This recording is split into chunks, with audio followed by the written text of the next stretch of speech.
Hey yo, it's Brian here. Today, talking about the San Francisco 49ers. In this one, we're going to be looking at the 2025 season already. I know the draft hasn't even happened yet. Most of free agency is pretty much over, minus any big acquisitions, but that's already happened. As you all know, a lot of departures on the 49ers part and a little bit of minor additions, but nothing to the point where, like, oh, we got this amazing free agency guy. At the same time, this was not really the strongest free agency period. There wasn't really anybody that was the most lucrative guy to look after, but hey, it was a fun one. A lot of people got paid, and happy to see that definitely game, seeing the players to get paid a lot of money. Anyways, looking at the prospects of the 2025 season, a lot of people are kind of in panic mode in terms of fans and analysts, stuff like that. And I'm going to be posing the question to you guys: are the 49ers in trouble in 2025 already? So, as I said, a lot of people left the 49ers in free agency. You have very notable players like Travarius Ward. Very understandable that he wanted to leave San Francisco after everything he's been going through in 2024. Dre Greenlaw leaving for the Denver Broncos. Also, our other buddy Talanoa Hufanga going with Greenlaw to Denver. So hopefully everything works out for them. Aaron Banks going to the Packers. Just a lot of departures on the 49ers part. The only good news that we got so far was they cut Juszczyk and they brought him back. Pittsburgh was really close to getting him, but 49ers were able to seal the deal, and I think he took a little bit of a pay cut from what I remember. Don't quote me on that, but he's back with the 49ers. Very good news right there. I just cannot imagine him going anywhere else in the NFL because fullbacks are a very big dying breed. He's the last bit of a few, so it's great to have his expertise, his knowledge, his playability left for 2 years. I'm happy to have him with the 49ers. So yeah, I mean, there's just a lot of concern and very understandable from you guys, from any other fans, any other analysts talking about the 49ers. And for me personally, as much as I'm concerned and a little bit worried about not replenishing the players, we still have the draft coming up. Do I believe they could do good things? Yes, I do. And the reason why they did a lot of this stuff, I think I mentioned in the last video, was John Lynch and especially Jed York, the owner. You all know him. We mostly love him for the most part. We didn't love him early on after he fired Jim Harbaugh. All the yada stuff. He was not happy with all the investments that he was not getting in return for rewarding players. Deebo Samuel, Brendan Ayuk, and Nick Bosa.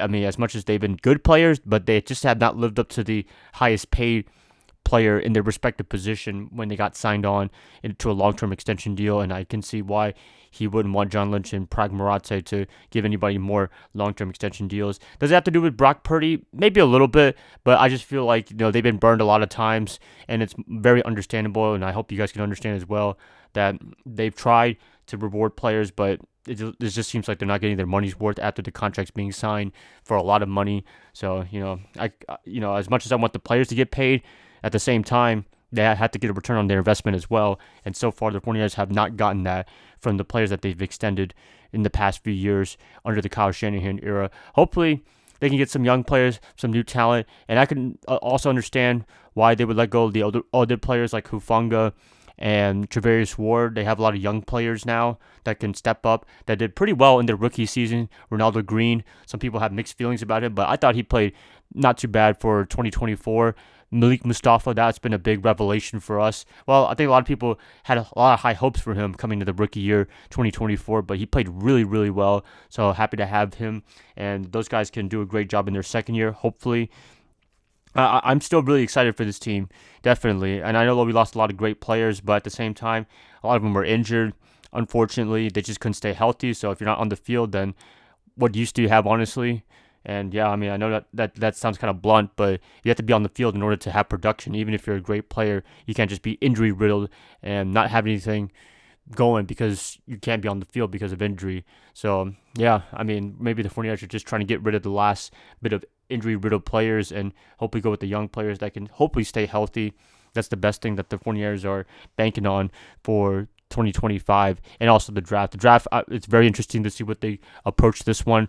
Probably make a video before the draft talking about the draft needs for this team because they're quite a bit, I would say, even with the departures of these players that I just mentioned. there's going to be some stuff that they have to replace and some other things that we have to really improve upon in order to really make a Super Bowl run. And I can make a video about that as well, being Super Bowl contenders for the 49ers. Do I believe they're playoff contenders? Of course. I think anybody would say the 49ers are very good playoff contenders. But are they Super Bowl contenders?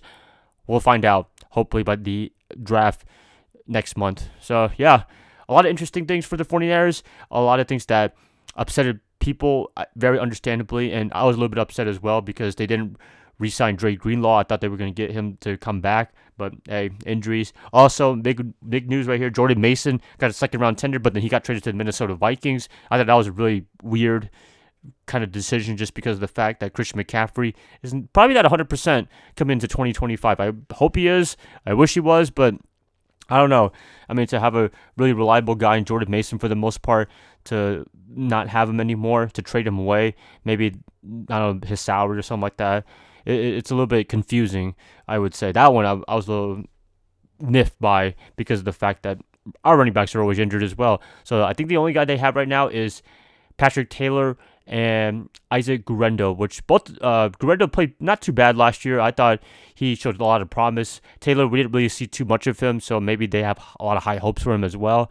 McCaffrey, they're going to be hoping that he can be 100% as much as possible after missing pretty much most of 2024. He played a little bit, but to be missing most of the year, that was a big detriment to the team and part of the reason why we didn't have the greatest 2024 season last year. So hopefully he stays healthy for 2025. And that's what, the team, they're trying to reload, I would say. I wouldn't say they're rebuilding. A lot of people would call this a rebuild. I believe this is more of a reload than a rebuild because I still believe they have the main pieces in order to contend. They still have a great defense. They have Robert Saleh back as their defensive coordinator. I think Kyle Shanahan's still a great mind. He does need to evolve a little bit because I feel like a lot of defenses have caught on to what he's doing in terms of his offense. So I'm hoping that he's working with other coaches to see and learn how to evolve his offense even more because as much as innovative it was years ago, it feels like it's been a little stagnant. I don't know if you guys agree with me with that, but it feels like every time we do all those cool things that he likes to do, I feel like defenses have answers for it for the past year or two now. So, maybe it's a little bit of pressure from the defense. They haven't been really up to par since D'Amico Ryans left a few years ago. So maybe that's a little bit a part of it. Maybe we just need a dominant defense. But, when you have Robert Saleh back, that should make a big difference as well. Yeah, a lot of things.